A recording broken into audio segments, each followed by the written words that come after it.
ಇದು ಹೆಂಗೆ ಕೂಡಿತಂದ್ರೆ ಇದು ದೋಸ್ತಿ ಬೆಳೀತು ಬೆಳೆದ್ಮೇಲೆ ಹಿಂಗೆ ನಾವು ಪಿಕ್ಚರ್ ನೋಡಿರ್ತಿದ್ವಲ್ರಿ ಈಗ ಯಾವುದೋ ನಾವು ಫಸ್ಟ್ ಎಲ್ಲ ಸಿನಿಮಾ ಸಣ್ಣಾಗಿದ್ದಾಗ ಹೆಂಗೆ ಇರ್ತಂದ್ರೆ ಸಿನಿಮಾ ಹಿಂಗೆ ನೋಡಿ ಬಂದೀವಿ ಅಂತ ಅನ್ಕೋರಿ ಥಿಯೇಟ್ರಿಗೆ ಹೋಗಾಗ ಸುಮ್ಮ ಹೋಗಿರ್ತೀವಿ ನಾರ್ಮಲ್ ಥಿಯೇಟ್ರಿಂದ ಹೊರ ಬರೋ ನಾವೇ ಇರೋ ಒಟ್ಟೆ ಹಿಂಗೆ ಗತ್ತೊಳಗೆ ಇರ್ತೀವಿ ಹಿಂಗೆ ಸದ್ಯ ಯಾವ ಒಂದು 10 ಮಂದಿ ಬಂದ್ರೆ ಹೊಡಿತಾನ ಹಂಗಿರ್ತೈತಿ ಅದು ನೋಡಿ ನಾವು ಟ್ರೈ ಮಾಡಿದ್ವಿ ನಾವು ಅಲ್ಲೇ ಅಂದರೆ ಯಾವಾಗ ಹತ್ತನೇ ಒಳಗಿದ್ದಾಗದ ಸುಮ್ಮನೆ ಒಂದು ಸಿನಿಮಾ ನೋಡಿ ಬಂದು ನೀವು ಒಂದು 4 ಮಂದಿ ಹಿಂಗೆ ಹೊಡ್ರಿ ನಾವು ಹೊಡಿತೀನಿ ಅಂತೇಳಿ ತೊಗೊಂಡು ಅಟ್ರು ಮುಕ್ಕರು ಬಿದ್ದು ತಳಗೆ ಬಿದ್ದರೆ ಹೇಳಕ್ಕೆ ಬರತ್ತಿಲ್ಲ ಅಂದ್ರೆ ಅದು ಪಿಕ್ಚರ್ದಾಗ ಹಂಗೆ ಅನ್ಸಿರ್ತೈತೆ ಸೊ ಹಂಗೆಲ್ಲ ಐತ್ರಿ ಬಟ್ ಇಲ್ಲೇನು ಫ್ರೆಂಡ್ ಸರ್ಕಲ್ ಬೆಳೆದು ಅವ್ರು ಮಾಡಿದೆಲ್ಲ ನೋಡ್ತಾರಲ್ಲ ತಡಿ ಇದು ಆಕತಿ ಅಂತೇಳಿ ಬಟ್ ನಾನು ತಲೆಗಿರೋದೇನಂದ್ರೆ ಒಬ್ಬ ನ್ಯಾಚುರಲ್ ಆರ್ಟಿಸ್ಟ್ ಆಗ್ಬೇಕು ಅನ್ನೋದಿತ್ತು ರೀ ಕಾಮಿಡಿಯನ್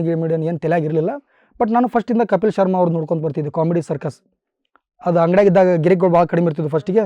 ಡೈಲಿ ನೋಡಿ ಅದೇ ಎಲ್ಲೋ ತಲೆಯಾಗ ಕುಂತೈತಿ ಎಲ್ಲೋ ಗೊತ್ತಿಲ್ಲ ಟಾರ್ಗೆಟ್ ಮಾಡಿದ್ದಿಲ್ಲ ರೀ ಇದು ಅಂತೇಳಿ ನ್ಯಾಚುರಲ್ ಆರ್ಟಿಸ್ಟ್ ಆಗ್ಬೇಕು ಅನ್ನೋದು ಭಾಳ ಇತ್ತು ನವಾಜುದ್ದೀನ್ ಸಿದ್ದಿಕಿ ಅವ್ರದಾರಲ್ಲ ಸೊ ಹಾಗೆಲ್ಲ ಐತೆ ತಲೆಯಾಗ ಡೈರೆಕ್ಷನ್ ತನಕ ನನಗಿಲ್ಲ ಇಲ್ಲರಿ ಮೇನ್ ಫೋಕಸ್ ಆರ್ಟಿಸ್ಟ್ ಆಗ್ಬೇಕು ಅನ್ನೋದಿತ್ತು ಇಲ್ಲಿ ಏನಾಕತಿ ಇದು ಸಮಯ ಸಂದರ್ಭ ನಾವು ಮಾಡಬೇಕಾತ್ರಿ ಪರಿಸ್ಥಿತಿ ಈಗ ಒಂದು ಸಿನಿಮಾಗಂತ ಹೋಗ್ಬೇಕು ನಿಂದಿರ್ಬೇಕು ಓಡಾಡ್ಬೇಕು ಇಲ್ಲಿ ಬಂದು ಒಂದು ಸಿನಿಮಾದಾಗ ಬರೀ ಒಂದು